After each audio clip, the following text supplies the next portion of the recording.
Okay, let's go over what's happening in your body.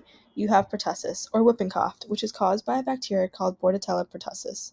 This bacteria infects your respiratory tract and releases toxins that damage the cells lining your airways.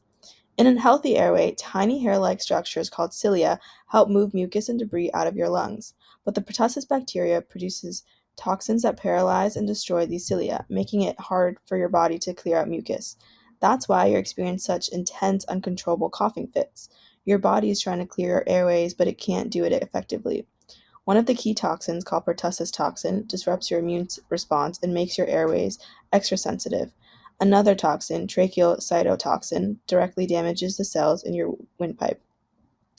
The combination of these toxins create inflammation and irritation, which triggers the severe coughing episodes you're experiencing.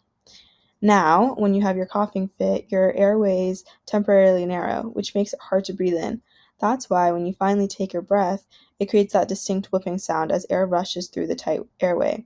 This is especially common in younger patients, but even adults can experience the same issue. The coughing can be so violent that it leads to vomiting, chest pain, and exhaustion. Some people even experience small blood vessel breakages in their eyes or face from the pressure of repeated coughing.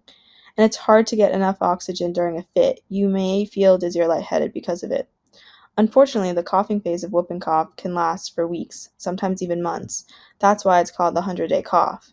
Even after the bacteria is gone, the damage you've done to your airways means your body continues to react with these coughing fits. The good news is that we can manage your symptoms and help prevent complications. We start you on antibiotics to reduce how long you're contagious, though they won't stop the cough immediately. You need to focus on resting, staying hydrated, and keeping your airways moist to reduce irritation. If your breathing becomes more difficult or you experience severe dizziness, please let me know.